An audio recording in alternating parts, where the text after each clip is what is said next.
You've probably heard me talking about this self-sufficient living skills bundle that's been going on. And I have been spending the last week flipping through so many of the incredible resources within this bundle.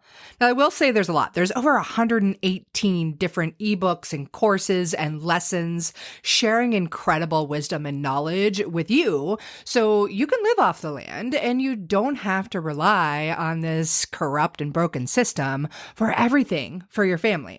Anyways, I wanted to share some of my favorite things.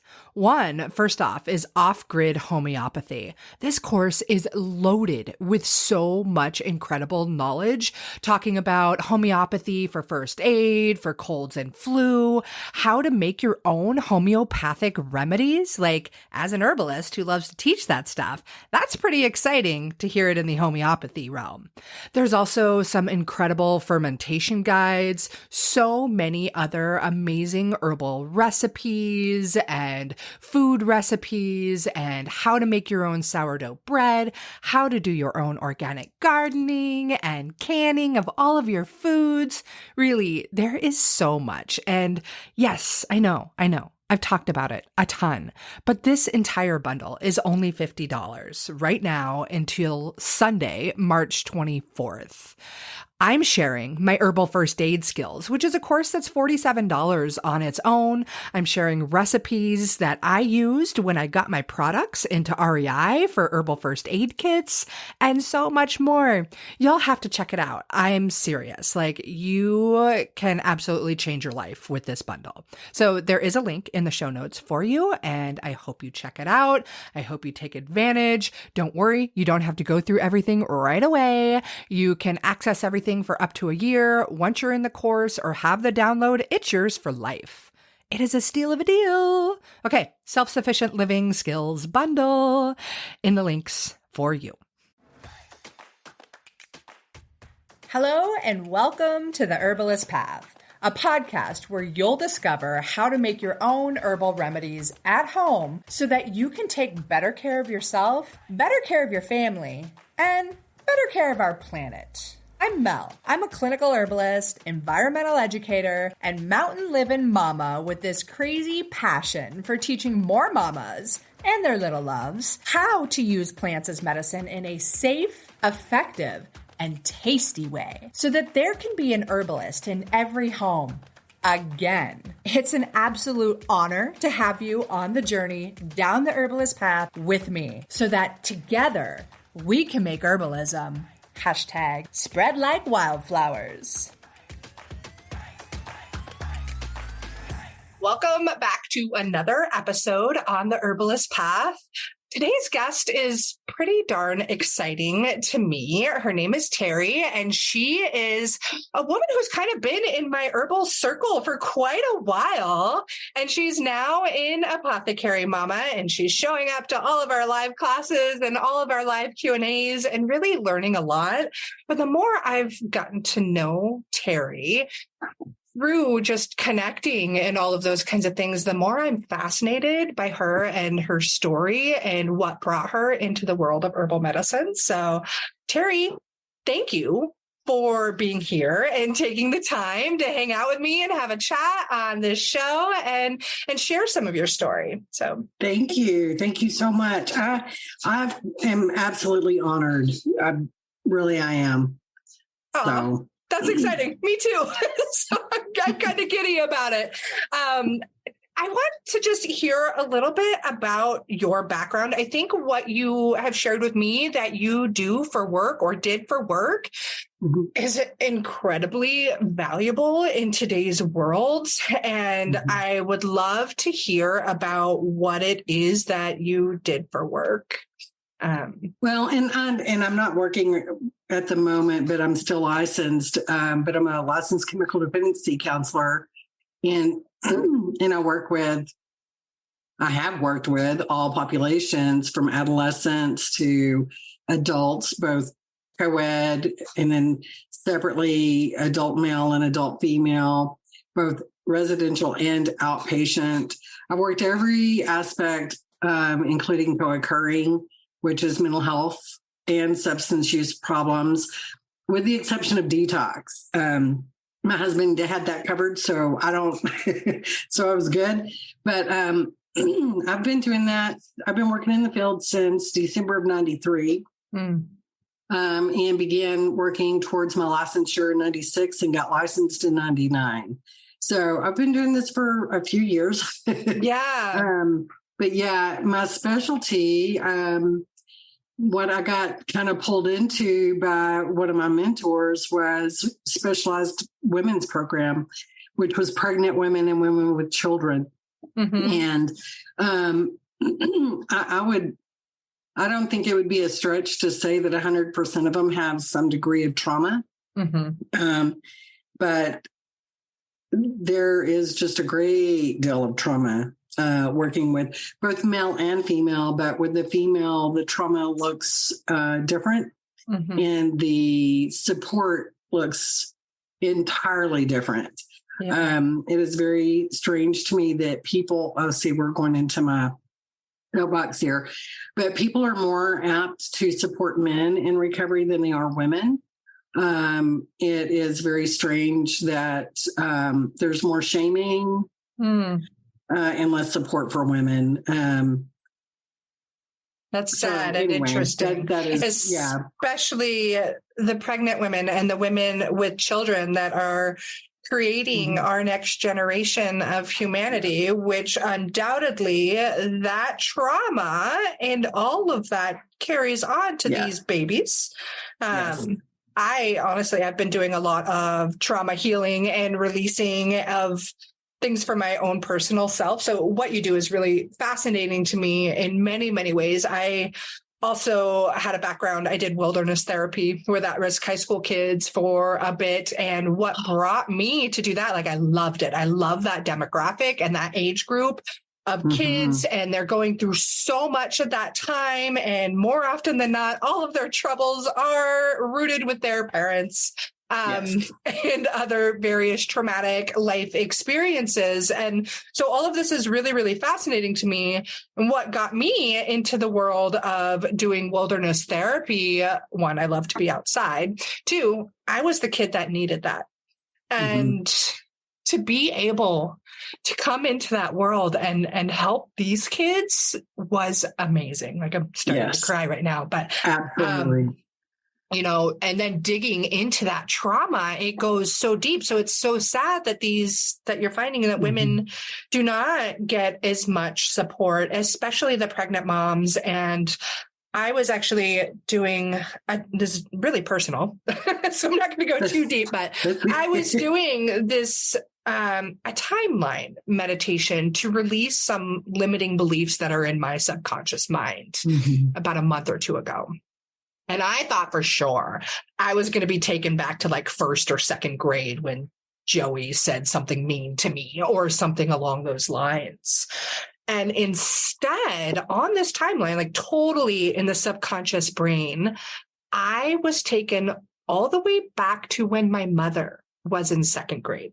And oh, wow. My mom got the living crap beat out of her on a regular basis. And at this particular time, her mom had come to second grade and dragged my mom out of school by her hair because she didn't take the garbage out, yada, yada, yada. Sorry, Mom, for sharing your story on air.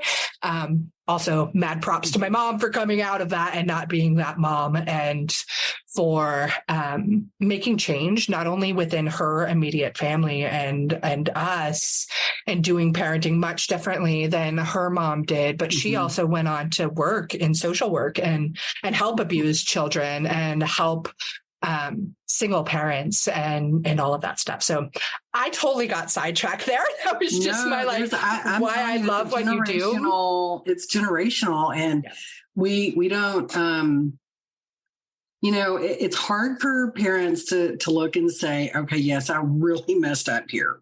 I wish I could go back and redo. There are no redos. But yeah, and one of the things that I'm incredibly fascinated with is genetic memory. It has been attached to autism. I don't think it's limited to autism. I think that it really impacts all of us, especially if there is any kind of trauma involved. I think that is carried over in genetically, and it is, that there's so much to that. I'm telling you that trauma at the cellular level is something we just don't pay enough attention to. Yeah. And so, yeah. Ooh. Yeah. All the need for the healing is so important. So it's huge, huge. It really is huge. And as I'm like currently going through these processes of releasing some of those things, it's mind blowing. And it's also incredibly powerful, the differences and the impacts that can be made. And, most of what I'm doing right now is not at all herbally based, and this is an herbal show, so I'm sure we'll talk about herbs soon, but there are a lot of herbs that can also support in that time. But I'm really curious. I just want to touch base quickly on what you think could be some of the core reasons why it is that women are not supported during recovery, chemical dependency, dealing with our traumas, those kinds of things.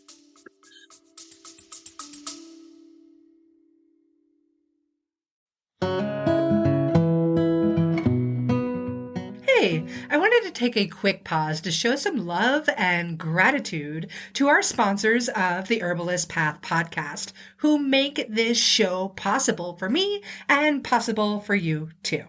So here it goes. Medicinal mushrooms are all the rage these days, if you didn't know already. And with great reason, because they are powerful medicine that can improve your health and your life in so many different ways when they're well made. Yeah, it's true. There's a lot of stuff on the market that isn't going to be so effective. And that's why you need to find a brand that you can actually trust. For me, that brand is Whole Sun Wellness, and this is the creation of a brilliant woman and fellow mama, Jamie Bonfiglio. She's an international mushroom educator that has been working in the medicinal mushroom industry for years. And this is when she saw firsthand how many other companies take shortcuts when it comes to their products. And Jamie wasn't having it. She set out to build her company the right way. Whole Sun Wellness is here to raise the industry standards so those crap mushrooms on the market aren't getting into your body or your family's body. Whole Sun Wellness is the first company to test and report nutritional facts for all of their extracts. They go beyond industry standards every step of the way, from sourcing to extraction and final testing. And as the owners of the largest medicinal mushroom farm in the United States, Whole Sun Wellness is taking control of their supply chain for the highest quality and absolute full transparency. They're even the first company to include pure mycelium extract in every single product. So when you're thinking of getting medicinal mushrooms for you and your family, Whole Sun Wellness is exactly the ones you want. Also, be sure to check out their new Mycolites. These are the world's first dissolvable electrolyte tablets. They're featuring functional mushroom extracts that'll give you more energy, more stamina, and recovery as well. And who couldn't use all of that? The other thing is, they are these adorable little mushroom-shaped tablets, and they come in like a little Altoids box, but way cooler than Altoids, because they're Mycolites. Anyways, head to wholesunwellness.com to grab yourself some Mycolites and all of the other functional medicinal mushrooms that you and your family need. And of course, you can grab that link right here in the show notes now.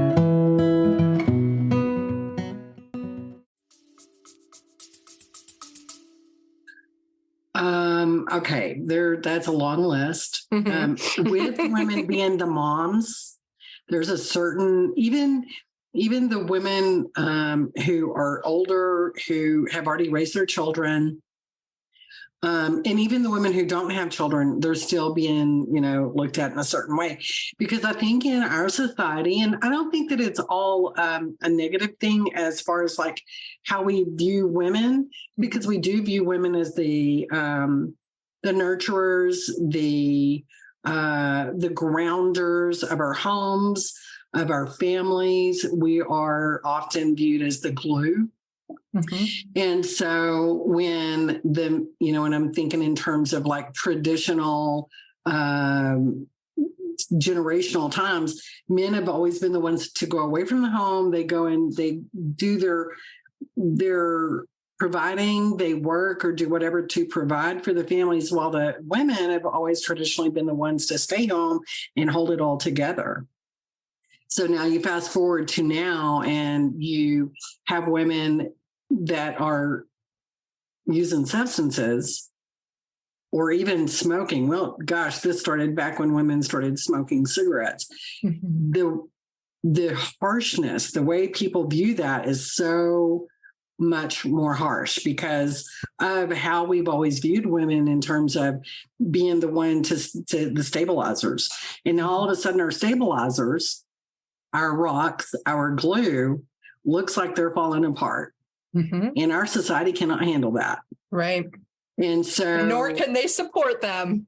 Nor can they support it because, we're going to shame them into submission.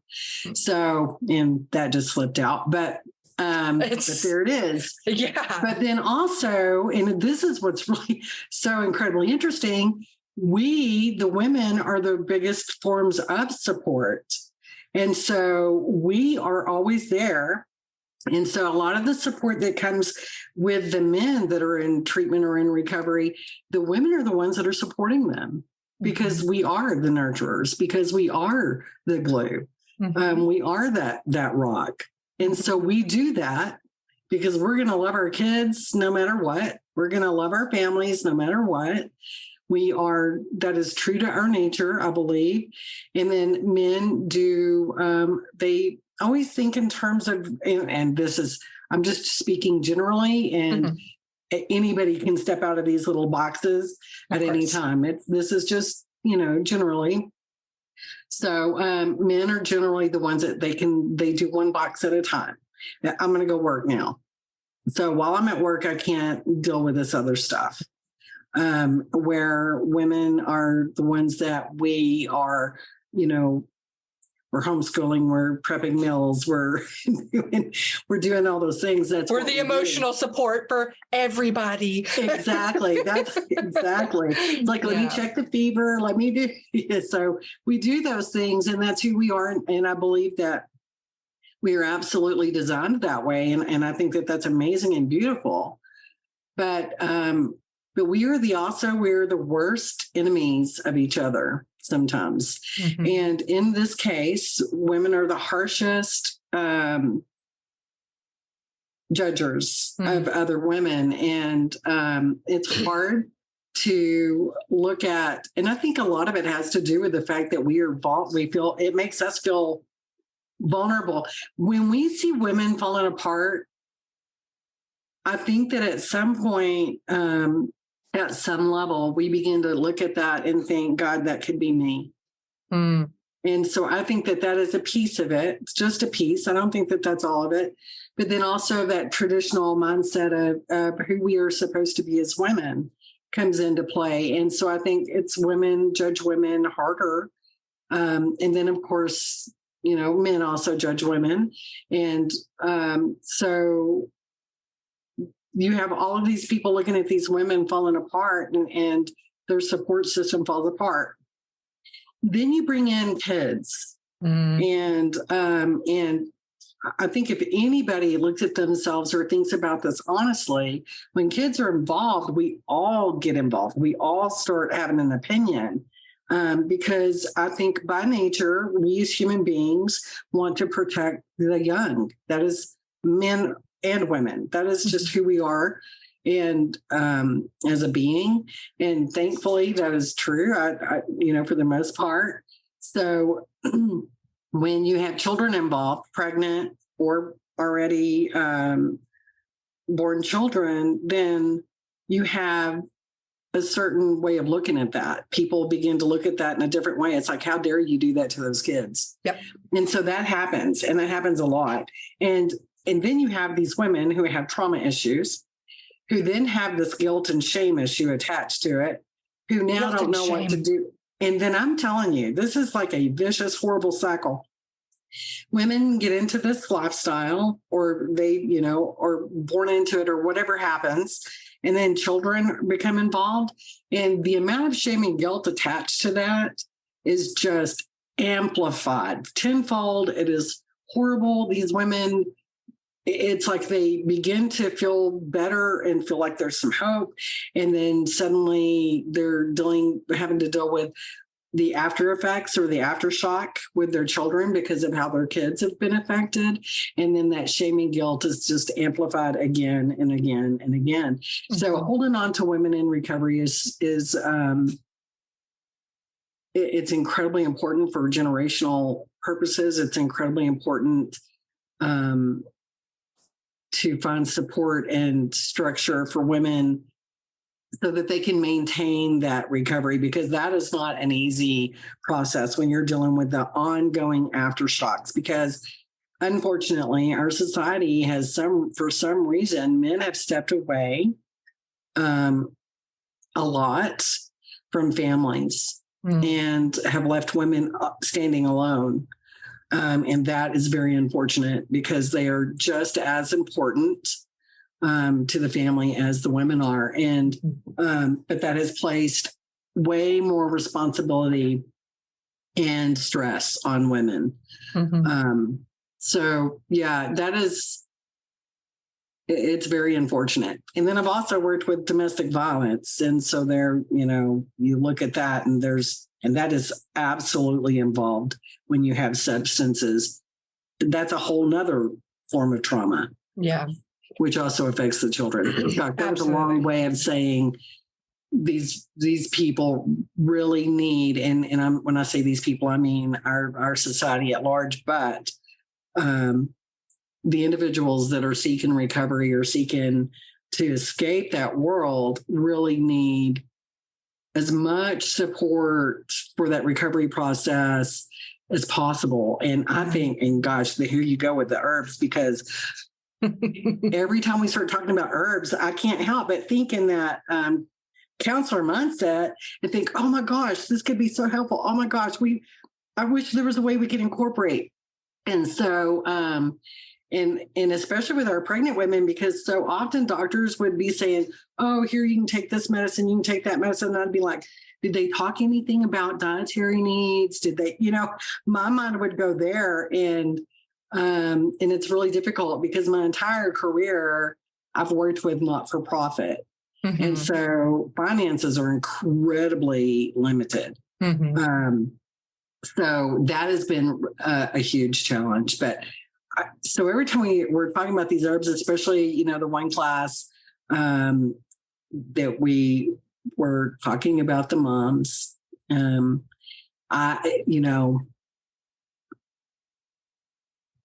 pardon me, I just couldn't help but think about all these women that we have served that never had that beautiful opportunity of bonding and connecting with their babies, that were not nurtured throughout their pregnancy, and then at that birth get that beautiful moment with these little humans that they've brought into this world. And it just really is heartbreaking to me. Yeah. I think that if there was that in place, if there was a way that we could incorporate that somehow for our pregnant women seeking help, oh my word, what that would do for the empowerment, the strength, that drive to maintain that recovery. Mm-hmm. For themselves and for this person that they've just bonded with in a way that these women don't get to bond with. Because, a lot of them are on Medicaid. And when I heard that you guys, the Medicaid was going to be paying for midwives and some other stuff, was that in Oregon? I was just like blown away. Are you kidding me? Like we need that. So mm-hmm. Seriously, those are the things that Medicaid truly needs to be paying for. So that when I start thinking about those things and I think, oh my word, this is like revolutionary in how do I find a voice? How do I step up? How do I address this? Where do I go? Because I think about that. And I'm not currently working with women, in all fairness, because of my situation with my grandson. I had to step away. Yeah. From the women because I got angry. Oh yeah, there's a lot to be angry about. It's such yes. It's not a system set up for us to thrive. It's a system set up for us to stay in pain and in misery and in sadness and continuing to pay into the corruption. And that's it. So freaking broken. It's so very broken. And it's disgusting. It is not for the betterment of any of us. And I'm so glad we're having this conversation. And it's so different than many of the conversations we have on this show. And it's so real and it's so true. Because there is not, I can tell you, there's not a woman out there that hasn't dealt with some sort of trauma in their lives. There's not a human out there that has not dealt with, especially after 2020. We all had our various levels of trauma, right? Yes. And healing from that is huge. But you know, there are some people that have been so fortunate that they did have support, that they didn't go down the road of chemical addiction. And I'm glad for that. Fortunate beings, but the majority are not that fortunate. And that's the sadness. And that's what I always loved. Like just listening your comments in our live calls, you're always like, oh my gosh, that would have been so helpful for this. That would have been so helpful for that. And all of those various situations. And it always made me so happy to hear you making those breakthroughs and those revelations. Even though you're not in the field now, that doesn't mean you still can't make an impact in that way. And I know also, let's just shift a little bit, because we'll probably come back to this topic also. I do want to shift a little bit into your story with your grandson. And here we are in a world of trauma again, only with a young human. And he's so fortunate now to have you around. And I'm hoping you can just share a little piece of that story. Obviously, we don't have to go too deep into it, but I think that's what brought you in.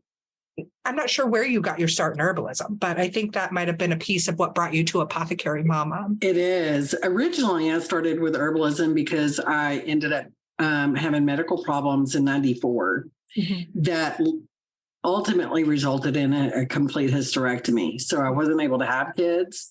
But I do have a grandson. In fact, I have other grandchildren. My husband's son has 4 children. We don't even really know the oldest one. We weren't aware of her until she was older. But anyway, fast forward 9 years ago, when my grandson's mother was pregnant, she and my stepson moved in with us. Long story short, one of them has drug issues, substance issues. One of them does not. She just has I don't know, her own issues. So there was a lot of serious concerns. And so we ended up ultimately getting full custody of my grandson. But in the meantime, in that process of fighting for this kid, he was being exposed to horrible living conditions, horrible eating habits, cookies for supper, literally, cigarette smoke. I'm certain he was exposed to, just a number of things on top of abuse. Yeah. And so when we got full custody and we had full legal right to make medical decisions and et cetera, I'm desperate, because when he was 6 months old, his doctor put him on allergy medicine. And so at 6 months old, this child started taking Zyrtec until I was able to get him off of it, which I did before I had, full custody, but that was with the mom, somewhat being compliant to avoid conflict, I guess, because she was trying to avoid court and we were trying to get him well. So we started taking him off of the Zyrtec and started trying to do some other things.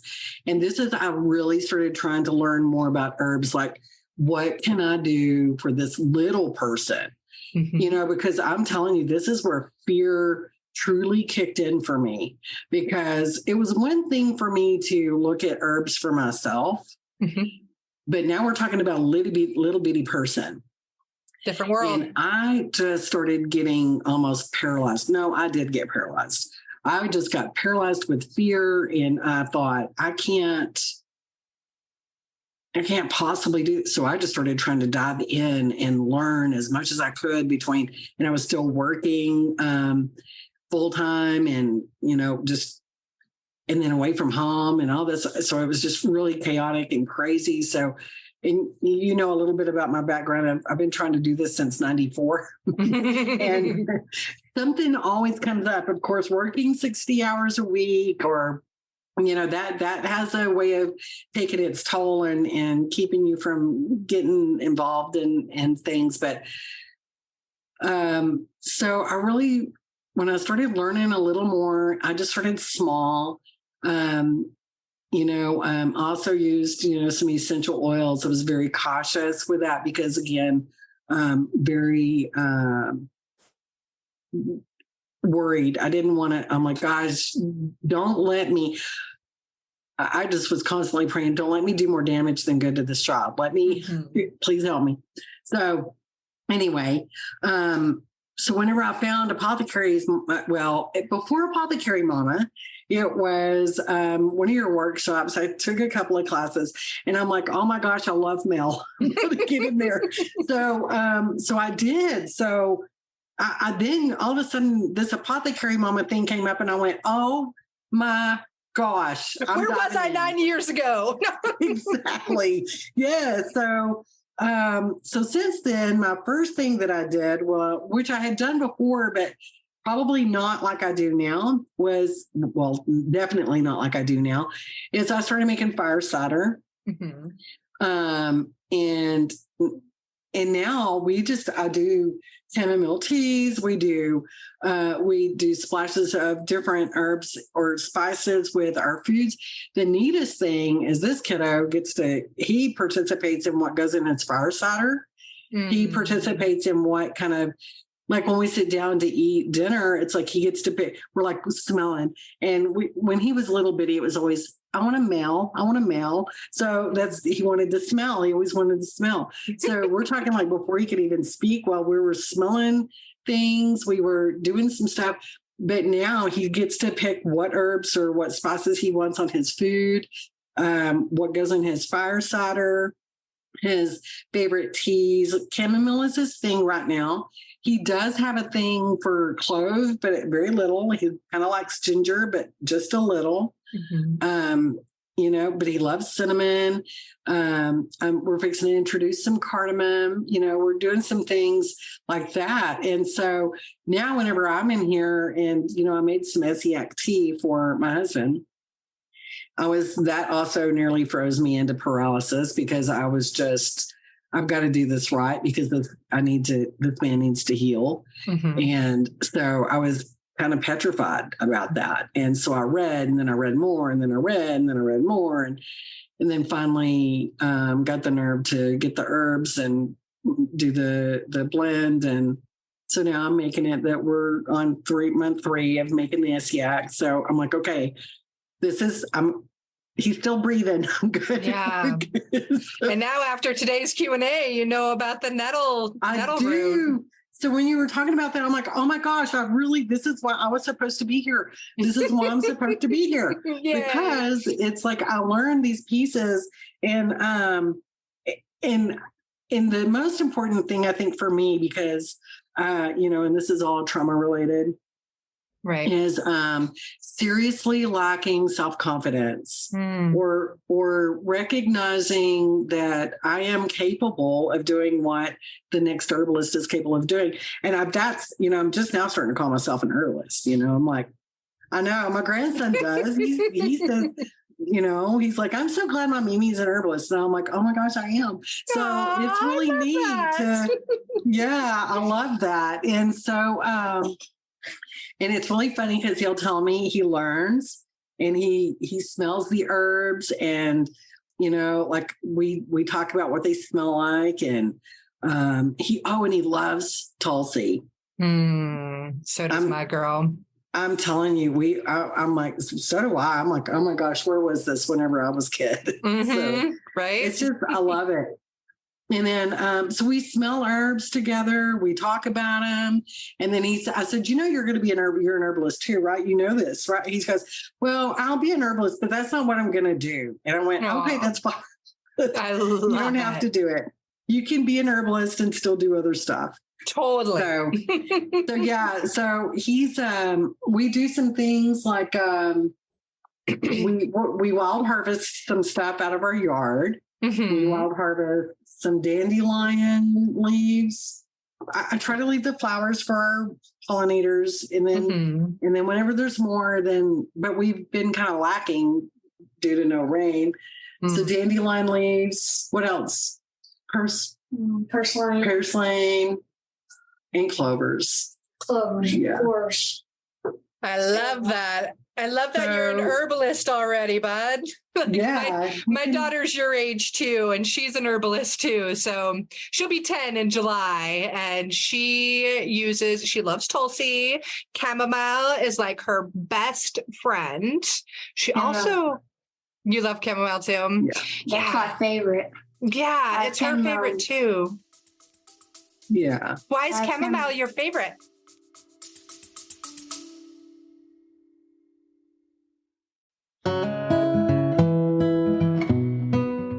Hey, I wanted to take a quick pause to show some love and gratitude to our sponsors of the Herbalist Path podcast, who make this show possible for me and possible for you too. So here it goes. I love this time of year. It's spring, the sun is shining, and all of our beautiful plant friends are popping up. It's amazing. Unless, of course, you're one of the millions of people who suffer from seasonal allergies. You know, the itchy, watery eyes, the sneezing and wheezing that's straight miserable. Thankfully, there are some amazing herbs that can help you with all of that.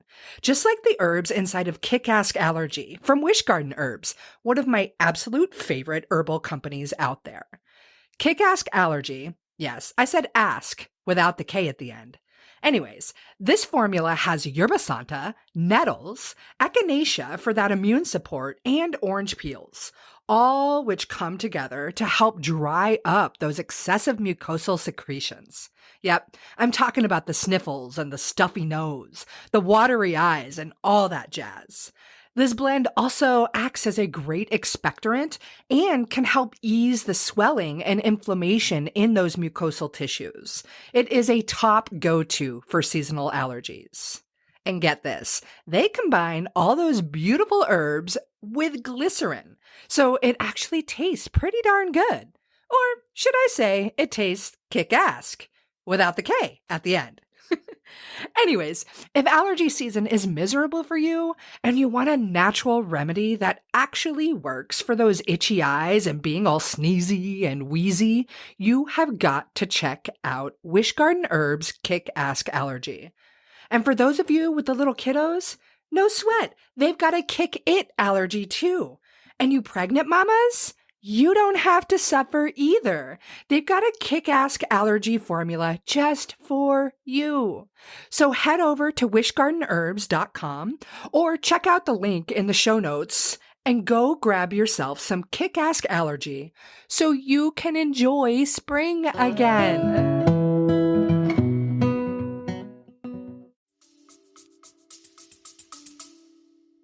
I don't know. It's like the flavor texture and then the smell of it. That's the most favorite part. What does it smell like to you? I don't know. It smells like a bunch of things at once. Yeah. It's got a special scent to it. I feel like it's almost like sweet apples, but a little But different. honeyish or something? Yeah. Yeah. How does it make you feel? Makes me feel more calm. It makes me like I just now had some of her tea, which it's relaxed tea, and it's helping me be calm and think clearly, not be at 20 places at one time. Oh, yeah. That's so powerful. That's really, really great. How else do you think herbs have helped you? Here, move in a little bit so the camera can see you. What about baseball? Well, it's helped me focus more on the game, and then it's also helping me think clearly instead of be like, oh, I need to get that guy out, instead of focusing on the runners and all that. Nice. And that's what it helps me out with. That is so cool. What position do you play in baseball? Shortstop And pitcher. uh-huh. Nice. I played softball growing up when I was young, and I was a catcher, and I'm playing now as an old adult. I'm 44, and I was at shortstop just 2 days ago, and I was like, shortstop is not my stop. You got to be quick, and you got to have a real good fast arm to be at shortstop. You must be pretty Smith good. is the best. Yeah. That's awesome. That's so cool. I love hearing your story. Yeah. So, what's your favorite combo of wild harvesting out of the yard? Like, what do you like to do the most? What do you mean? Like when you harvest out of the yard, what's your favorite Thing stuff to eat?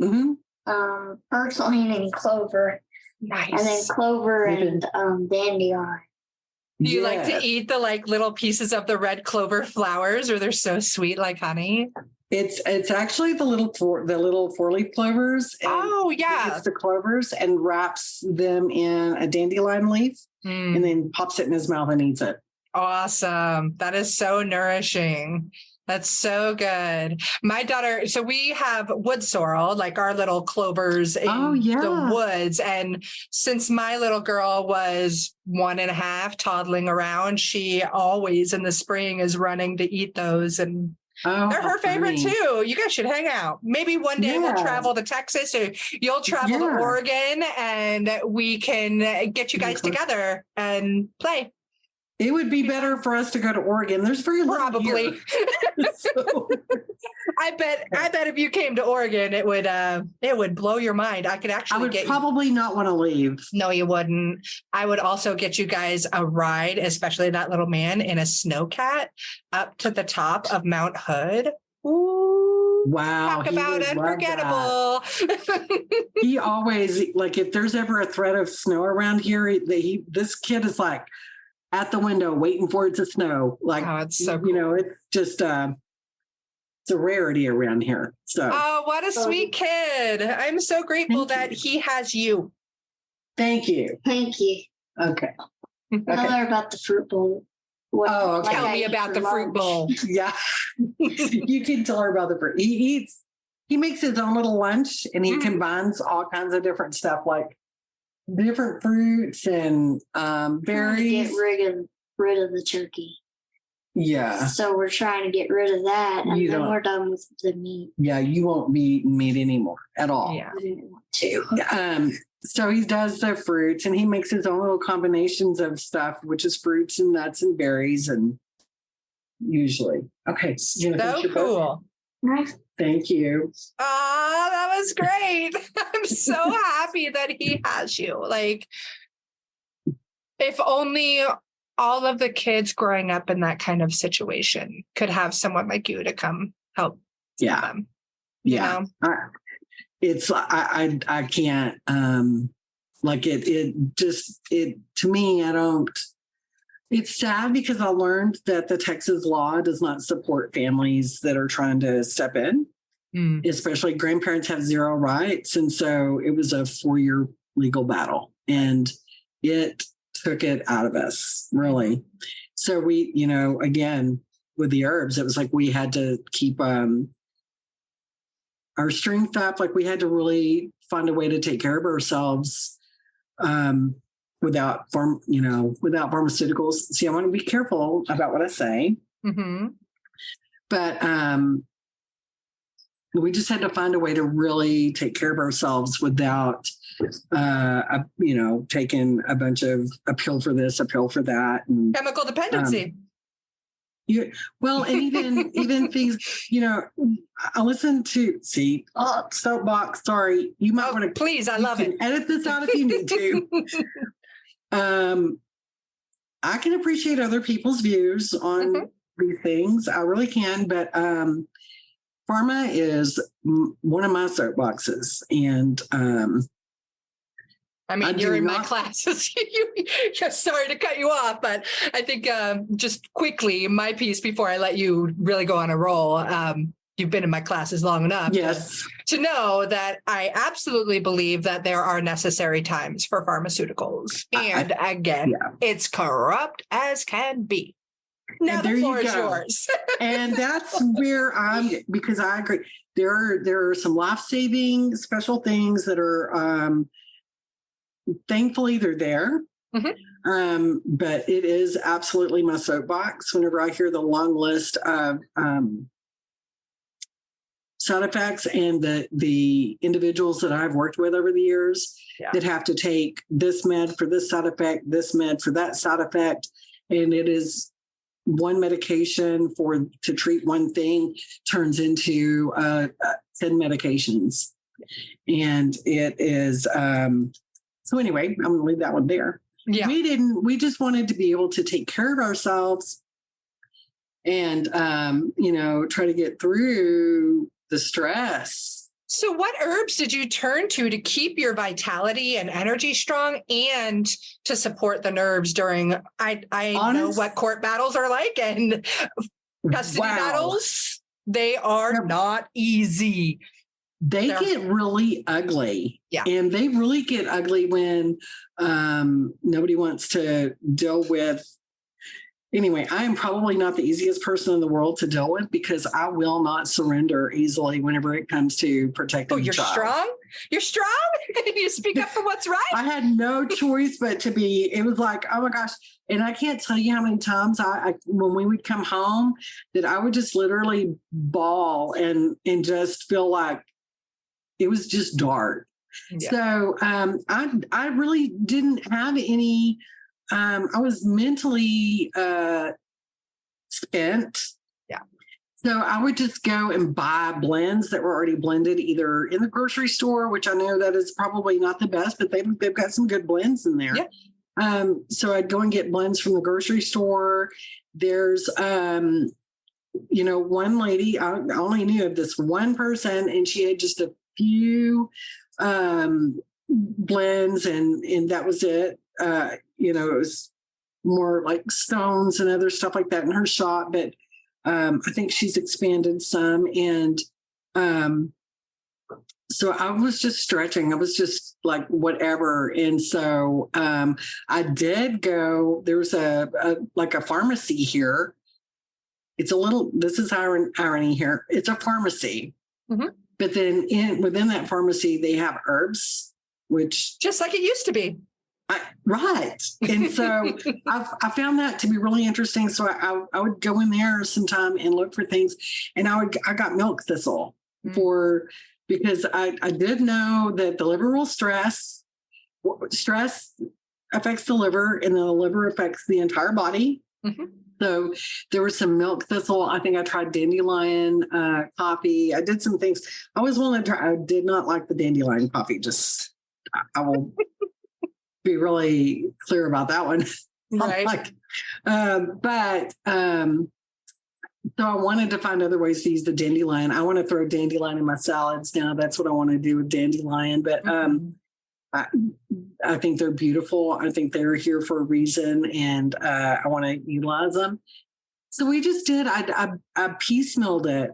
And then whenever like apothecary mamas, I was like, oh my gosh, it's like all of these millions of puzzle pieces are slowly starting to come together. Like I'm really beginning to make sense of little pieces. And I keep thinking, one of these days I'm going to be able to confidently go, I'm an herbalist. But right now it's still like, well, I'm an herbalist.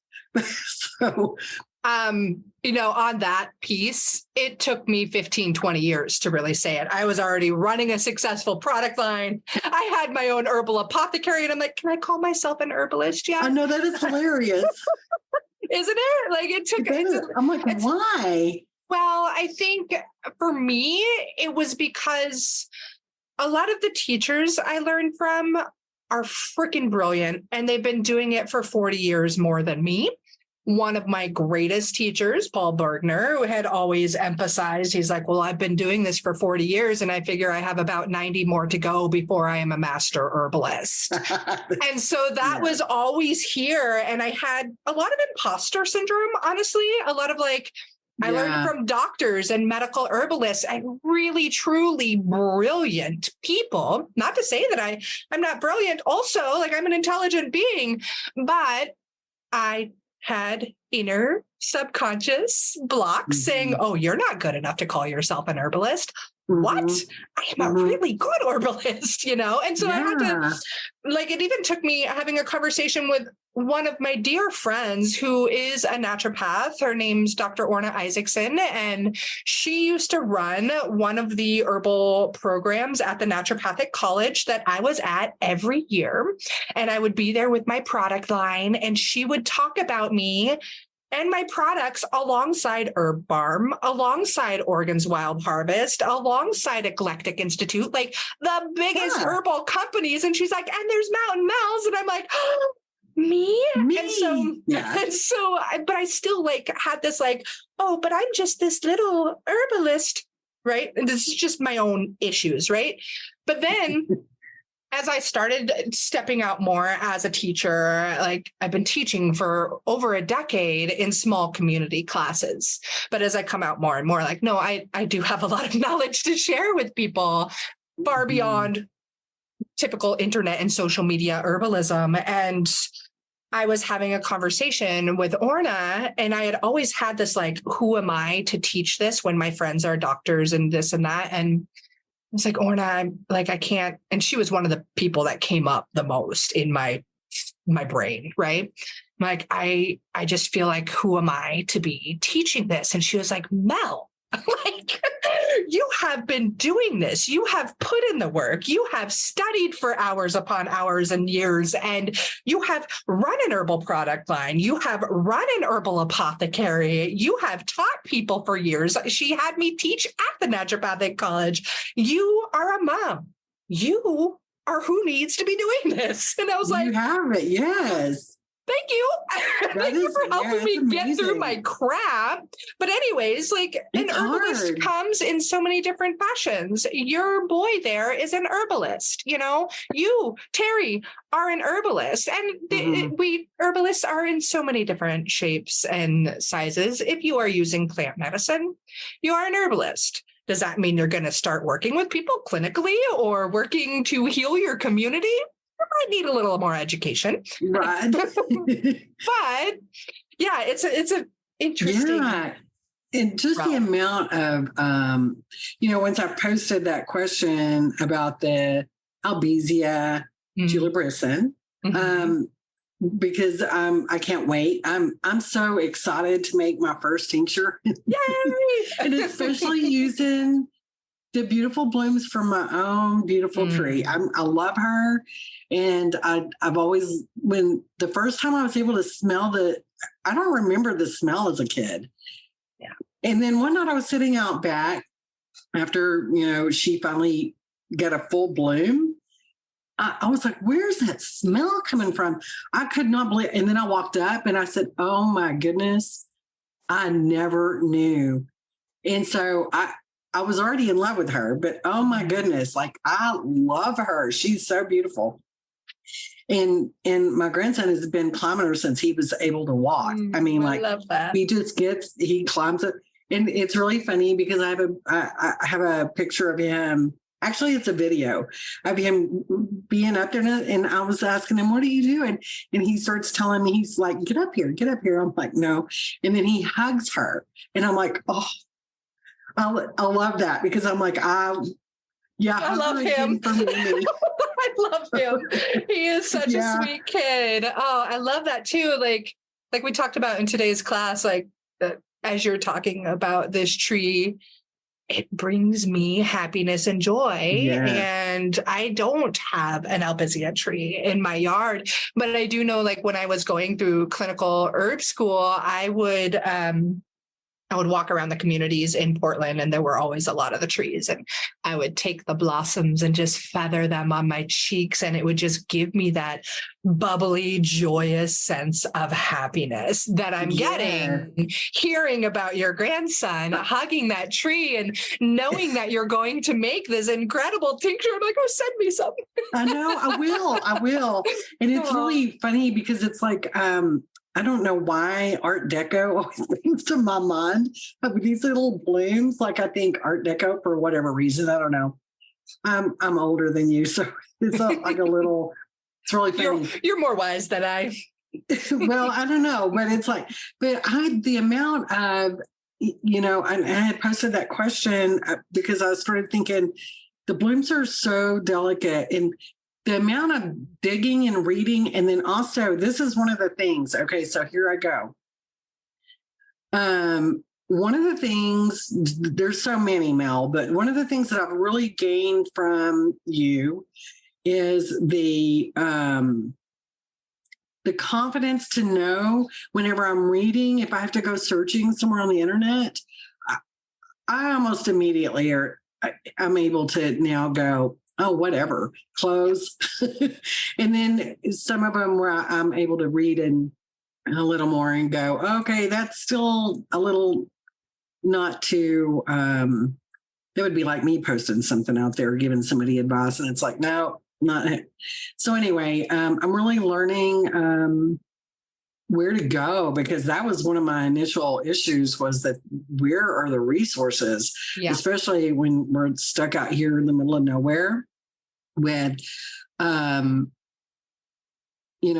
had a one shop that was open here for a few years, I guess, but I'd walk in there and there was still only a few herbs that was in. It was bulk herbs, and then they also had bulk grains, I guess. I'm trying to remember, but it was so long ago, and I had no knowledge yet. I was so fascinated and drawn to it without the knowledge already. But I would look at those things and I would think, I wonder what those are used for. Like that was always it nagged me. But I was working almost 60 hours a week, and just, so I grabbed a book by Jenny Rose and I was like, oh my gosh, you can use this stuff for medicine. And I'm thinking, and I'm telling you, it took me back to a childhood memory that just gave me goosebumps all over. And so I bought this book and somebody borrowed it. I bought it again and I marked it up with my name, and somebody borrowed it and it never returned. So I had to buy it 3 times. I'm like, I can't afford to be buying the same book 3 times, y'all. No, you can't borrow it. Guilty. I know. And I've let other people use like $130 herb bucks and never gotten them back. And I'm like, oh. Okay. No, I'm like, no, you're welcome to come to my house. We'll look at it and read it together, whatever. Mm-hmm. But yeah. So I've always been drawn to it, but the confidence that it's just starting to peek its little head up. I love that. And one of the things I'm really looking forward to, and I've said this a couple of times in our lives, is that sense of I just went blank. Empowerment, just that. The empowerment to know that I'm beginning to learn what this plant is. Mm-hmm. I'm beginning to learn that you can use certain parts of this plant, how you can use certain parts of this plant, that it's literally medicine from the earth that is right here in front of me, that I can, this thing that I've always been fascinated with, or maybe even annoyed with sometimes, but not so that I'm okay with people putting chemicals on. Right. So, I'm always like, okay, just pull it. I mean, don't poison it, pull it, just don't, but now I'm kind of like, no, do not weed eat that area. Those are my medicine. These are, these are my people. Mm-hmm. These are my friends. These are my people over here. So under the mimosa, when we have a ton of little dandelions that just pop up, they're not very big. The leaves don't ever get very big, but always like that's off limits until other stuff starts blooming so that our pollinators have something to have. I'm like, so my husband and my grandson both know that is off limits. You leave that alone. Let our pollinators have their nectar, and then we'll take it down later. But I've been saving some of my little dandelion seeds so that I can plant intentionally a little dandelion garden. Mm-hmm. And I figure since they pop up here quite a bit that maybe I'll have better luck than you have had with the dandelions. I'm hoping. I have many more in my yard this year than I did last year. Well, like 5 more. Because they had to find the moisture from somewhere, and they've got it from y'all. I'm glad you've got some, though. Yeah. I'm letting them go also, though, just to get more. Yes. And so I have some out here now that have gone to puff. And so I'm going to let those go because I have a few seeds saved, or, a couple of puffs worth. I don't even know what to call that. It's a little... It's a poof to me. Yeah.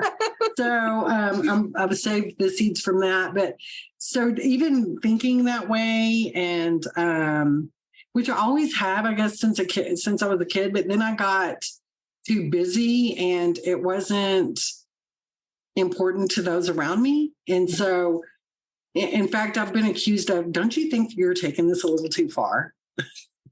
I've heard that for a lot of years. I've heard that, and now I'm like, I don't care if you think I am or not, but my husband is supportive, and I'm blessed to have that. He's not as well. He's getting into it. Obviously, he made a choice to do holistic lifestyle versus radiation immediately. And so, we'll know more later in August, but my grandson's kind of into it. He's like, and he'll even say, don't, you can't take those down. Those are Mimi's. So, it's really neat. So, my family has shifted in that direction. But I'm looking forward to more knowledge, but the amount of research and digging that I did just to try to learn a little bit more about how to make this tincture, because I was literally, I thought, oh, wow, that seems very strong for this bloom. And so I wanted to see if I could figure out maybe, and then you answered my question, and I'm so thankful for that, because I was going to, I didn't know what I was going to do, and then having that chart, when the first time I saw that chart, by the way, I looked at that chart and it was like, I was looking at a foreign language, which I was. I now know that it is its language of its own. It is. But it was like looking at a foreign language. And at my age, and literally, I've said to you previously, my mind has been in one direction since I was in my early 20s, and I'm 53, and I'm having to shift gears. I'm telling you, it's not even 180. It's almost like a 360. Mm-hmm. I've had to turn all the way around to the beginning, because this is where I probably started when I was little. When I was little bitty, I was fascinated with plants, and I always thought this was what my mind always went to was, I wonder why God put this here. I wonder why this is here. So as a little girl, and I would go through and pick wildflowers and make either leis for my mother, or I would make little flower arrangements. it was my time alone. I was the oldest in a large family. And so there was a lot of responsibility on me. So anyway, that was kind of like my time alone in nature. And I would go out there and pick little wildflowers and, do all that. And there's this one, and gosh, I wish I could remember the name of it. I cannot. But it has silver leaves. I say silver. They're furry silver leaves. They have little stickers and pricklies all the way up the stem. And they have the most beautiful purple flower with a yellow stamen. And they are one of the most beautiful flowers I've ever seen in my life, still to this day. It is called a weed here. People hate this flower. I love it. I don't think that it has any medicinal purposes, but it might. I will always keep that in mind, because I remember what you've said is you've always, that you're like, but there very well may be a reason for it to be here as far as medicine. But I remember trying to pick this flower because it is beautiful to me. And I wasn't able to because it was all prickly. And I mean, it was like, really bad prickly. So I got creative, and I would grab some leaves and wrap it around it and try to, but it would go right through. So after several attempts, I looked up and was like, I'm determined. I'm going to find one I can pick. Like suddenly one of them wasn't going to have stickers or something. And when I looked up, I realized there were very few of them. And so I was like, oh, that's why God had to put stickers on them, so they wouldn't all go away. And that is, I'm getting back to that. Like I'm gaining that back. Like I lost that over the years being away from nature, and that's coming back to me. I am so now beautiful. Yeah. So it's like a full 360. I've come back to where I should have been all along, and life took me in way different directions. And now I'm kind of coming back, and I'm still working in the outward, and I'm not working, but I'm still in the field. It's just, I'm not currently working. And, and I will return to work in my field, but I never want to ever lose this path. And, that it's taken me a long time, since 1994. There's been so many derailments, and, I think I have such a strong hook into it this time that I'll be damned. It's kind of where I'm at if I'm going to let go, because this is who I am. This is who I really am supposed to be. This is my love. It means that much to me. And I believe in natural medicine. I believe in just nature, just taking care of our nature. I am huge on trying to, like I said earlier, I hate the word consumer. It bothers me to no end, because to me, I just envision a human vacuum. And I try to buy things in glass so I can reuse it. I think you and I share a love for, whenever I look at a glass jar, sometimes when you call it sexy, that's a sexy jar. Sometimes I'm like, oh my gosh, look how sexy this jar is. Oh yeah.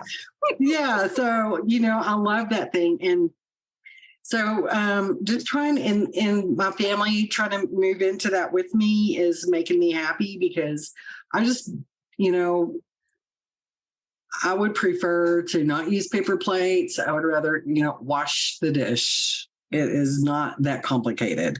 Mm-hmm. I would rather use a glass jar, mason jar, to drink my tea out of than to, a plastic cup, or one that's not going to be disposable or used, able to be used for other purposes. I've gotten to where the thought of styrofoam just makes my stomach hurt. And my heart. There's just those things that, and then I'll look around and I'm like, oh my gosh, that's going to be poison to my compost or my garden. It can't go there. So I'm really just that whole shift. And now that we are doing plant-based eating, it's like, oh my gosh, we are there. We are finally doing it. We're doing it. We are so there. And it's really funny because I never thought that my husband would ever get to that place where he would be into plant-based eating. So when he made that choice that day, it was like, oh my word, we're doing this. And so I constantly say things to him like, see what plants do? See what plants do? This is amazing. See what plants can do? This is so cool. Plants can do all this. And so the teas and now I'm going to be getting into the tinctures, and I got my glycerin in so I can make some glycerats for my grandson. And I'm like, I got that, the echinacea purpurea on, I got that. So now I'm like, oh my gosh, now I know what to do for the tingle, for the, yeah. I'm going to be making tinctures and glycerin. So I'm getting giddy and excited about all this. I've got, I did not have a clue that the liquor stores had gotten so big. I went to go get some alcohol and I'm like, oh my gosh, it's like a super center. Mm-hmm. When did that happen? Like, I've not been in all the craft makers, everybody's getting into this. I'm like, wow. So yeah. And I was like, well, I need, this is what I'm looking for. And I was looking for organic. That wasn't, they looked at me funny. And so what I thought, do you mean organic booze? I know. I'm like, okay. I said, well, okay, if that's not available, then I just need, this and this. She goes, well, we have this flavor. And I'm like, no, oh my gosh, I have not been in a liquor store since I was I never was in one legally, but so, I'll just say that. We'll leave it there. We'll leave it there. Yeah. Yeah. So now I walked in and was like, oh my gosh, where do I go? And so so even that has been an experience and a learning experience in itself. And so, oh my gosh, Mel, there's so much knowledge. How you would ever doubt calling yourself an herbalist, I don't know, but let me reassure you, as a brand new, brand new since 1994. Yeah. Well, yeah, but I mean, like I would learn a little bit or start reading something and then work would take me away. And then I would come back to it and I would be trying, and in that process, I started trying to learn about essential oils and herbs, and essential oils, by the way, and I'm sure you know this, were way more available than herbs were, which is very strange. But of course there was, a market. Now we'll stop there for that. And but then I started, again, that instinct kind of kicked in, and I started thinking, I'm backing off and I need to do some more research. I need to read some more. I need to learn some more. And I'm glad that I've done that. Plants are my love, and that's in many, many, many forms. Yeah. I started in horticulture when I was 17. I took a little semester class, and life derailed me again. And I will leave that there. That's an ugly, dark place. That's what life does. It does. It does that. It has a way. And now I'm like going, oh my gosh, I wish I could be 17 again and be in horticulture. And I just would absolutely love to be back there, but with today's knowledge. Right. But it's not possible. Wouldn't that be great if we could do that for so many things if I could do that, it would be like, we'd be talking a different language today. Mm-hmm. But so I don't really, I'm getting there slowly. And that's what I've really had to learn how to do, is know that it's not going to happen today. I have to, yes, I have to just remember that it's okay that I'm at this age, learning a whole new language, learning a whole new culture. I mean, it's a whole new culture even. It's a lifestyle. It is. It's an entire you hit the nail on the head with it being a whole new language. I remember when I was really starting to dive into my herbal studies and taking classes galore constantly, which again, I still take classes today. Mm-hmm.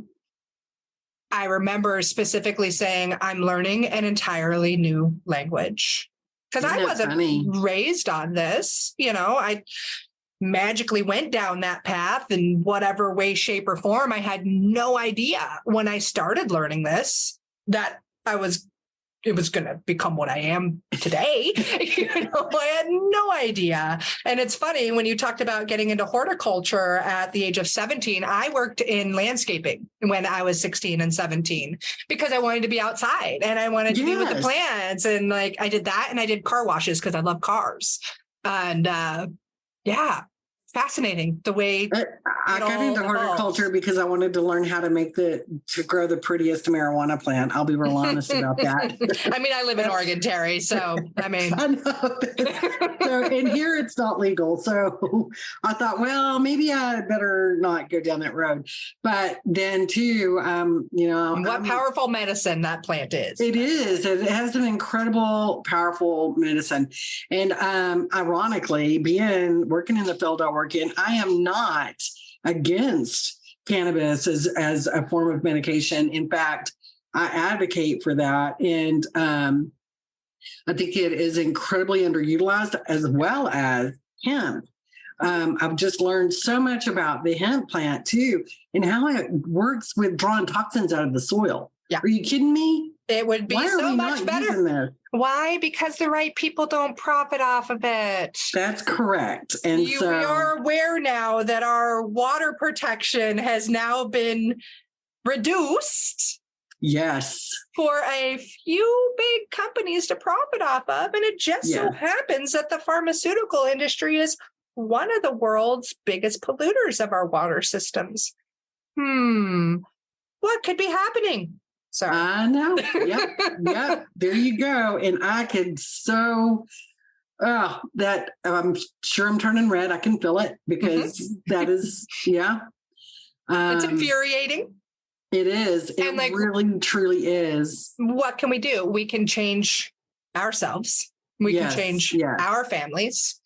I see for you, Terri, honestly, when you are at that point, when you're ready and able to get back into the workforce, I can fully see you integrating more plant medicines with those people that you're working with. Yes.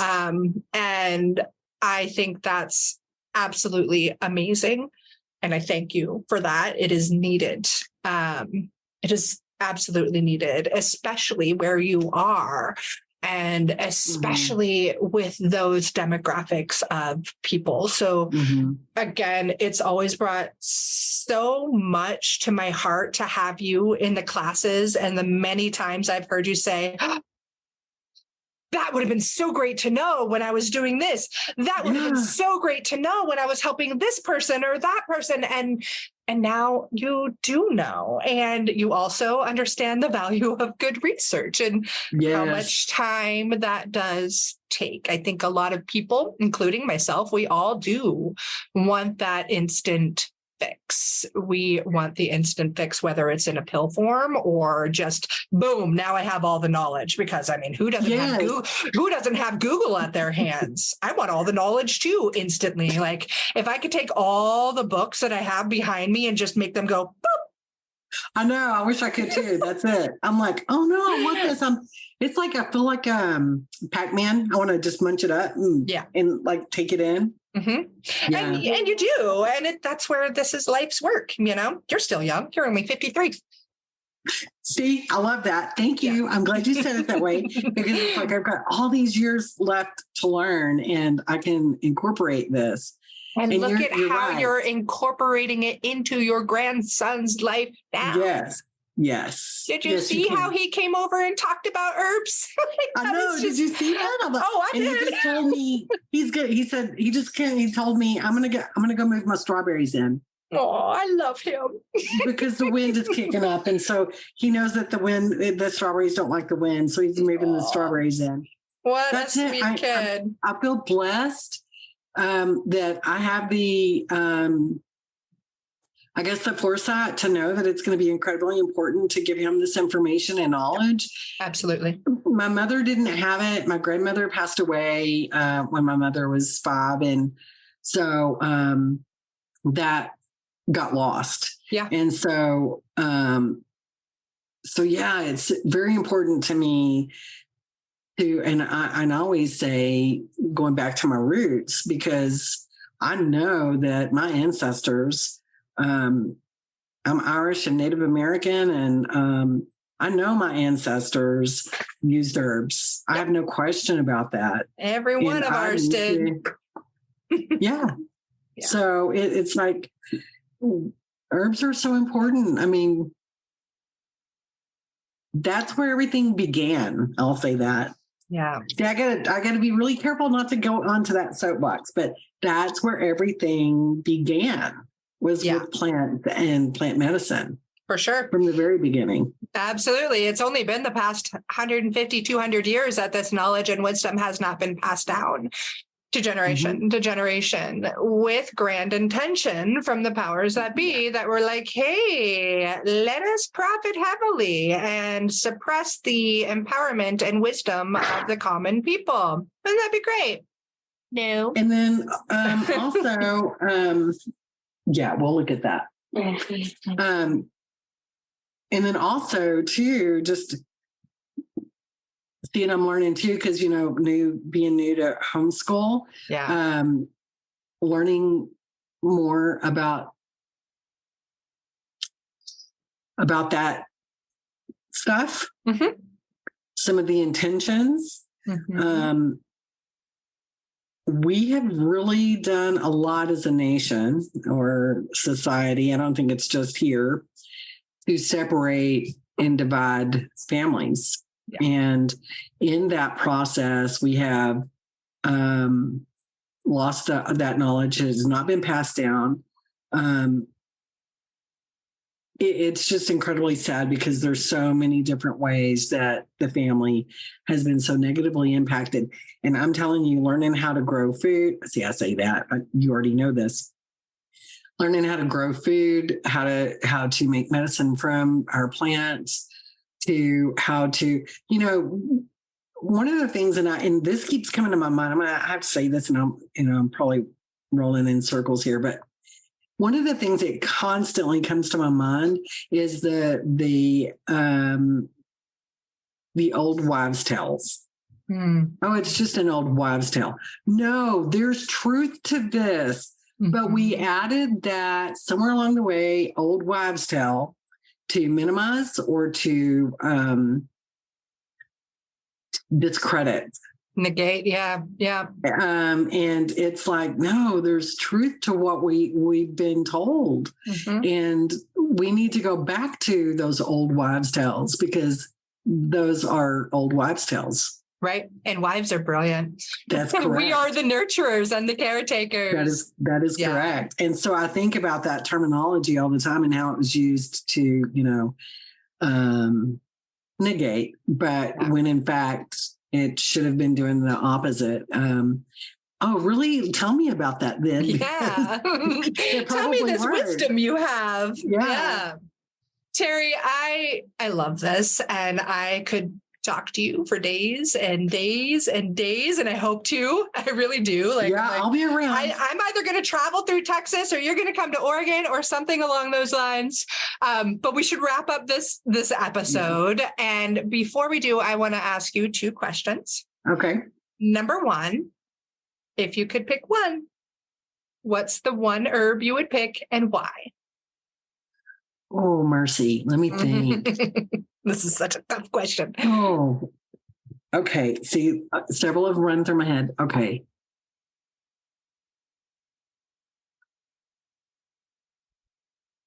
Oh my goodness. I'm gonna go with rosemary. No,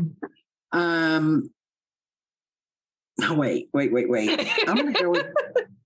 See, it's hard. I'm gonna go with garlic. Nice. I'm gonna go with garlic. There are several that came to my mind, but if I only had one, and if I could only choose one that I could use, it would have to be garlic because of its incredible properties. It's oh my goodness. A superhero. It's a superhero. It is that prevention. It's that treatment. It's that yummy. It's so yummy. I'm like, oh my gosh. I have to walk around telling people sometimes, I'm so sorry, I love garlic. Because I know I smell like garlic. Well, I don't even care. I've gotten rid of the apologies. I'm like, okay, see, I'll be there eventually. But right now I'm like, I'm so sorry. I know I smell like garlic, but that's so funny. Garlic. So I'll stick with that one. I love that. That's a great, great, great choice. And then the other question, as we are about to open up enrollment into Apothecary Mamas, you are an Apothecary Mama and Medicine Making Mama, right? Mm-hmm. Yes. So I would love for you to share any wisdom or advice that you would have for anybody that's just thinking, maybe I might want to join this program. What would you say to them? Well, I just talked to a friend last night, in fact, about this very thing, because she called me going, I think I'm interested in learning about herbs. And I went, oh, I have some information for you. So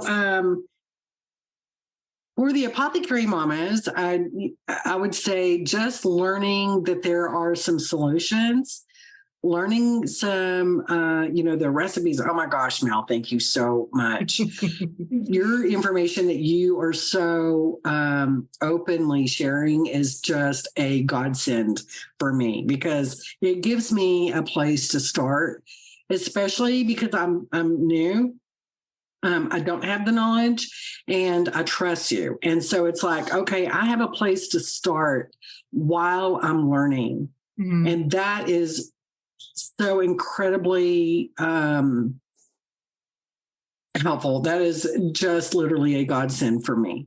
And then just getting to learn and then ask questions and then being in there and knowing that, okay, we're going to learn something new. It's just all the time. It's learning every week. It's like, even through other people's questions, like I've said this several times.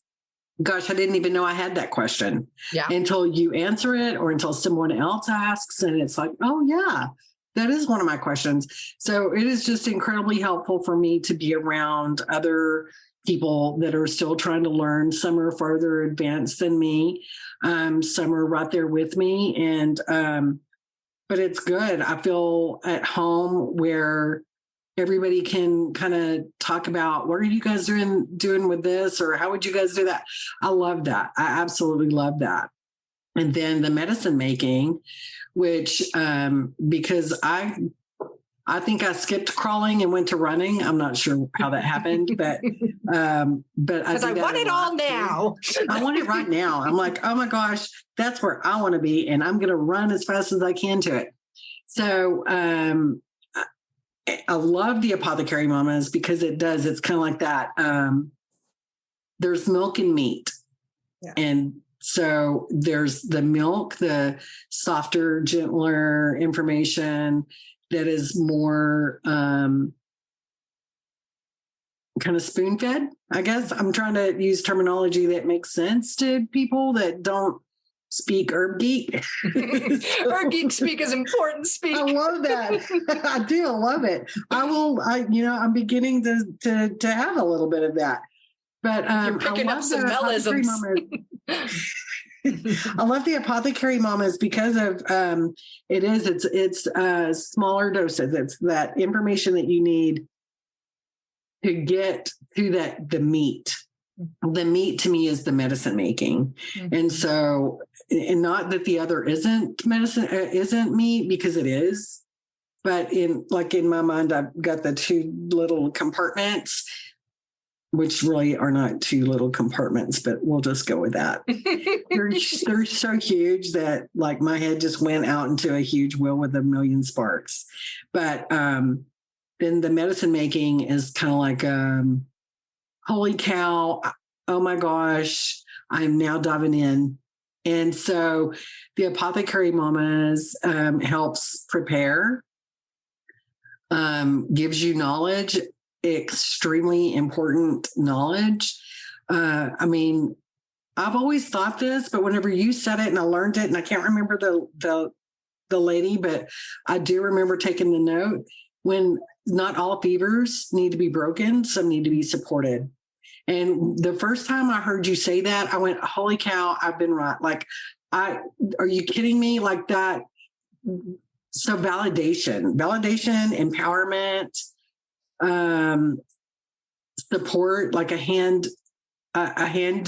up to someone to help. It's kind of like somebody holding my hand as I'm learning to walk through this process. And I can't tell you how important that has been for me. Like that is like, I don't want to cry because I'm starting to feel like a cry. I'm about to. But like it, like I said, I started this journey in 1994, and for it to have taken me this long to get where I'm at today, and that has been because I finally found you and what you have been offering. And I can't tell you what a blessing that has been to me as a person. It has nurtured this human here, but also my family is being benefited from this. Yeah. And my grandson, but not just my grandson, but my husband now. Yeah. And so that is so incredibly empowering and a blessing. Like I just can't express that enough. It is such a blessing. Like I was supposed to find you, and I am so thankful I did. And the knowledge that you have given so freely is just so I could squeeze you. You're making me cry. You're making my teacher heart so happy, and my herbalist heart so happy, and my whole mission behind everything I do, you're letting me know it's working. So thank you, because I do want there to be an herbalist in every home. And I do want it to spread like wildflowers. So when I hear that it's not only impacting you and your knowledge, but your grandson and your husband, who is of an older generation, who oftentimes is hard to convince those older generations that maybe we need to change things, right? Yes. And I also know that you're going to take this knowledge into the field that you worked in for so long. Yes. And that's beautiful. Thank you. Thank you so much. It's incredibly beautiful. So I'm so grateful for you, and to have you inside of the community and sharing your questions and sharing your answers and your experiences and your wisdom, and letting your grandson come on and share his experiences and wisdom at the age of 9. Like, that's beautiful. And I am so excited to see how this will help you continue to impact more and more people that you see every single day, including your friend who's now interested. Yes. That is making herbalism spread like wildflowers. Oh, God. Oh, so good. Yeah, that's what I found inside of the program. Like, as we're getting more and more people in, there are so many people coming from various aspects of the medical field. I love that. I do too. It's how we make the system better. Yes, it is. At the root, the people working in it. Well, when I make it to Oregon, I'm going to squeeze you. Yeah. And then we're going to go down that trail that you're always going down and look at all the beautiful wild medicine. I've got hundreds and hundreds of trails to take you down. The one I share pictures is literally like my backyard. I'm so currently blessed to be on, and I can't wait to introduce you to all my plant friends, Terri. Thank you so much. Thank you for taking the time and sharing your story. I can't wait to Thank you for even asking me. I feel like I ran in circles, but I love your stories. I love talking with you. So I can't wait to do it more. Thank you. Thanks, Terri. Have a great day. You too. Bye-bye. Awesome. Thank you. I want to squeeze you and hug you right now. Oh, no, you didn't. You shared stories. You were real. Okay. It was a conversation, We go in circles in conversation as humans, right? Yes. I think you had so much to share and so much emotion, and it's really beautiful to watch your story. I was trying to be really careful about the whole pharma stuff. I have to be careful there. Everybody's aware. And if they aren't, they need to be. And it's so strange because I have to and there's certain names that even almost slip out, and I have to be so careful, Mel. I have to be so careful. I know. I produce a lot of content for the masses. And, if you ever see my social media stuff, I have to be very careful. I am very careful in many ways because, it's nonstop that I get, what herb do I take for this? What herb do I take for that? And I'm like, you know what? If I sit there and answer all your damn questions, I also have to pay my bills. And I struggle with that still to this day because I've been working really hard on the back end of building out this platform. And I honestly had no idea that it would take me as long. And obviously I'm building more and more all of the time, but every lesson I put together, even if it's a 5-10 minute lesson, takes me 3 to 5 hours to put together. I can't imagine. I'm telling you, I'm not kidding either. Taking him to baseball practice, I would try to, and I use these big headphones because I can't wear earbuds. My ears are too small for earbuds. I can't find any. So I wear these big oak. This is the one with a microphone. Otherwise, I wouldn't have one. Mm-hmm. They're huge. Nice. And so I will walk around. I have a set of those right here too. Okay. Yes. There you go. Those are the ones. And so I will wear those in the car while he's at baseball practice, trying to get a lesson. And, but then I'm like, trying to take notes in a car is just everything's awkward, but just trying to get that time in. But like I said, since 94, I'm telling you, there's been so many derailments, and a lot of them have been, my stepson and 60-hour work weeks and,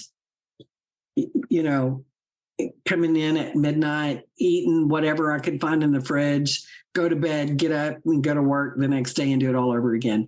Yep. And that leaves no time for any other knowledge or information.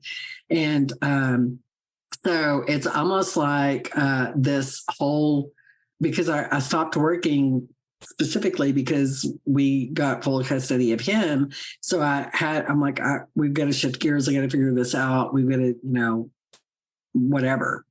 Well, financially, we're not going to be able to continue to do that because when it was just me and my husband, so our budget was based on 2 full-time jobs, plus we both had part-time jobs doing domestic violence. And now we're down to 1 full-time job. So it's like, I've got to go back to work. I have to go back to work. We just don't have a choice. But I've been derailed so many times, with big things. I had a sister who was born, and I know this is not a popular term, but she's born physically and mentally retarded. Mm-hmm. And so she was 13 months younger than me. And so our whole lives, she was special needs. And so I spent a lot of time back and forth at the hospitals with her because she had a lot of medical problems. And so there was all of that was going on. And then my dad got sick, my mom got sick, and they're all in Houston. So I was back and forth. Then we lost my sister. Then we lost my dad. We almost lost my mom. And then the fight for him started. It was for the last, since 2012, mm-hmm. It's been, and that's not counting my husband's son, all the stuff with him. Just since 2012, it's just been so much. And I just realized that's been 11 years. of nonstop stress and trauma, just nonstop. And Houston is a 10 to 12 hour drive from here. And I have neck and back issues as a result of physical assault from my stepson. Mm-hmm. So I don't drive that well. So I was flying and that got expensive. Well, then my sister put me on their flight thing because her husband works for one of the airlines. Well, anyway, that was only if a seat was available. So that was kind of like I would spend a lot of time in airports. It was just so much stress. And then finally things kind of started calming down just in the last couple of years when we got full custody. And then the school stuff kicked in, and I'm like, I'm sorry, but I'm just going to say this. Those sons of bitches don't have any respect for parents. Yep. At all. And I finally told them, I'm done. You don't have, if you're more concerned about my grandson getting to have a donut or a piece of candy as a reward because he sometimes feels left out, than you are the fact that he's struggling in math or stockpiling his water in his locker because he doesn't drink it. Nobody's watching him at school, so he didn't have to. But yet you don't work with me on his math issues, but you're gonna text me and even call me to see if he can have candy as a reward because he sometimes feels left out. I don't care if he feels left out every day of the week. Yeah. I am more concerned about what's going to happen to his body. Yeah, Yes. exactly. And so when you're talking about your mother-in-law, I'm thinking, oh my God, the school. And if my mother-in-law was still here, it would be the same issue. I'm just like, my mother is, and she's in Houston, so she's 12 hours away. But my mother would be like all over giving him donuts and whatever. Oh, you want that? Sure, you can have it. No. And my daughter didn't have sugar until she went to preschool. And then it was Halloween and she came home with Kit Kats and Snickers. And I'm like, what the fuck is this? What happened? I mean, are you and then you look at school lunches and hospital lunches. Yes. Like it's all an ever evolving system to fuck us all. Those prepackaged, full of toxins, nothing real. So I've packed a lunch for this one since the day he started school. Mm-hmm. And and fighting uphill all the way because then there was that period of time where I don't know if they did that there, but they did here in Texas during the pandemic. All of a sudden, all the food there in the lunchroom was free. Yeah. I'm like, are you trying to get rid of something? How did we find the money to do that? Yeah. How did that happen? Mm-hmm. So I was then battling the fact that he had access. So I would have to text the teacher. He cannot eat in the cafeteria. He cannot have cafeteria food. And then we have no nuts in our school. And so, or in the classroom. So his snacks, I had to work around that, find healthy snacks that were not, nut or healthy related. I'm like, y'all are tying my hands too much. Like I can't. I don't fit well in the system. I don't either. And what's really strange, and not to go into politics or anything, but it is incredibly strange because I absolutely do not fit in the system, but I am a conservative. Mm-hmm. And it's like, but I don't fit in the system at all. Yeah. And so I'm like, the system doesn't fit anybody. I don't fit in either political category. I really don't either, Mel, because I think they're all crooked and I think that they're all evil. Yep, they are. I definitely lean left if you couldn't gather that, but I do, and that's okay, and I'm good with that. But right. I lean more right, but it's like I don't like any of them. Yeah, they're all corrupt. I don't like any of them. Just like the school system, just like the medical system, like all of it. Yeah. I don't like the system at all. And the school system is so corrupt. And I'm just going to say it, that the medical system has become part of the problem. And it's sad because I know that we have some amazing doctors that are not part of the problem, but they are being silenced almost. Yep. And it's so sad.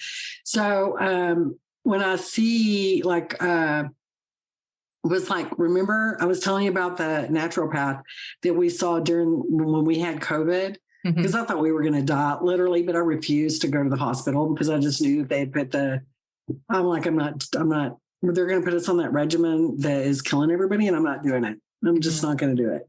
I'll die at home. But it was almost like an exchange, a drug exchange in an alley or something. It was the strangest, most surreal experience. Like, here we are, he's giving me a bag of herbs. And I'm giving him money. It was hilarious. Said, oh my gosh, this is how funny, how ironic. Yeah. And of course, I'm wearing a mask and he's not. I mean, he was out there trying to explain everything to us, and it was all Chinese herbs. So and then I had COVID brain. I'm sorry, but I was really on death's bed. Yeah. And when I got home I'm like, oh my gosh, I don't know if a friend of mine, I said, it tastes like earwax. She said, how do you know what earwax tastes like? And I'm like, I don't know. Chin on pins. I don't know. But anyway, it's gross. They are so gross. But I'm so thankful that we made it through. But it's sad to me that I couldn't turn to a general practitioner doctor. I mean, come on. I was scared to call one. We had just lost a friend. A friend of ours died in the hospital. They were giving him medications he was asking them not to give him. He was, they put him on the respirator, and we lost him, and we lost a couple of friends during that time. I got so afraid, not that I wasn't already, because I'm paranoid by nature, it's trauma related. But anyway, I don't trust people. So, and I generally have a pretty decent instinct for people, for humans, but I got to where I wasn't trusting anybody during that time. It was like, I don't trust anybody anymore, because there's something really dark about what's going on in our world right now. It was not, and I have theories about that, and I've been accused of being a conspiracy theorist, but anyway. Yeah. Call me what you will. It's a wild, wacky, it's just not a good system. It's not a good system, and it's scary. And we have some amazing doctors, though, that are being that don't have a voice. They don't have a voice. Yeah. Well, that's why I do what I do. It's like my act of rebellion. Like, I'll use my loud, boisterous voice and just be like, here. I'm glad I get to, damn the man. Yes, damn the man. Exactly. That's me. Yeah. So it's what I'm here to do. I am fully aware of that now after I get through all my imposter syndrome bullshit. But I have to get going. I have things I got to do, and then I have a softball game, and la la la. A softball game is the fun part, but the things between now and then are technology and yuck. I'm so excited to share this with everybody. Thank you again. And I am hoping that you might take like 1 or 2 minutes quickly and just shoot a video and say whatever you want to anybody considering joining Apothecary Mama, or what has helped you, or anything they need to hear. And I could use that as a testimonial on my Yes. And this is for the Apothecary Mama, right? If you want to do it for Medicine Making Mama also, I'd be so grateful if you're like, dude, can I do it both in one video? Maybe you could, but separate might be better, so that it's so I'm like you it's mentioned, not confusing. I'm working on trying to bring a little less confusion in like which one is which. So there's going to be like some aesthetic changes coming in the background, and just a little bit of tweaking on the messaging, because I started building this out a year ago now, when I closed down Mountain Mills a year ago now. Like, this is my last day in my old shop. Oh, wow. In 2022. Yeah. Oh, man. And I actually just went into the shop 2 days ago for the first time. And there's a lady in there that just moved from Indiana to our tiny rural tourist community, and she has this beautiful shop. Like, she's got fancy lights and crystals and la-di-da. They're all way overpriced. It's a Persian rug store. We're in a pretty rural area. I wish this lady a lot of luck. Right. I'll leave it at that. It's a luxury item store, and luxury for most people that live around here means you bought a brand new pair of kick-ass skis. Right. Or a $7,000 mountain bike. So yeah, that's funny. Like, the Persian rug is not necessary. Yeah. And especially in this economy, like, nobody's buying anything. So no. I have limiting beliefs and doubts I'm working on in that, and just recognizing the value that I have worked so hard to put into these programs over the last year, and kind of recognizing what I am offering to people. I am raising the price to Apothecary Mama, which does not affect you or anybody that's in there currently, but I'm going up to $67 a month, and I've had limiting beliefs and doubts on it. And then I'm like, no, like, I am there live so much. Once a week. And to work with me one-on-one, you're looking at $190 for your first consultation. So, or you can have me for $67 a month and get access to other incredibly brilliant herbalists. And I went through the same thing whenever I was asked to do some consultation stuff.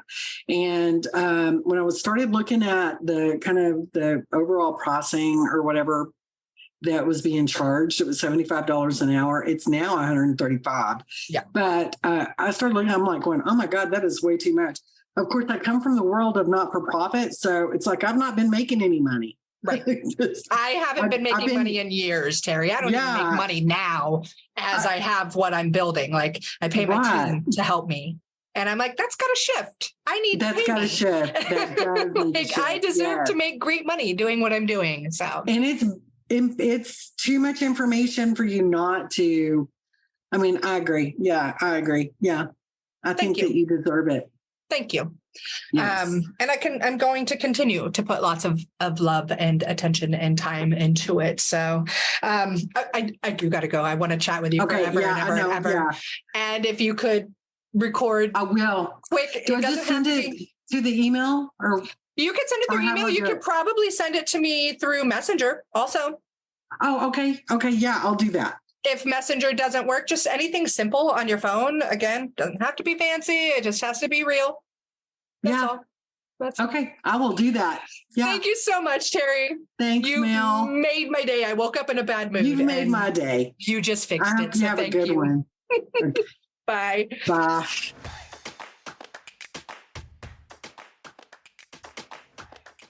Thank you so much for tuning into another episode of The Herbalist Path. Being on this journey with you is absolutely incredible. If you dig this episode, please leave me a review on your favorite podcast player and share it with your friends so that together we can make herbalism #spread like wildflowers. On another note, I must mention that while I know you're getting some good info here, it's important to remember that this podcast is purely for entertainment and educational purposes and is not intended to be a substitute for medical treatment. While the information in this podcast is absolutely relevant, herbs work differently for each person and each condition. That's why I recommend you work with a qualified practitioner, whether that be another herbalist, a naturopath, or your doctor. So thank you again. I am truly honored that you're tuning into these episodes and on the path with me to make sure that there's an herbalist in every home again. Don't forget to share this episode with your friends so that we can make herbalism #spread like wildflowers.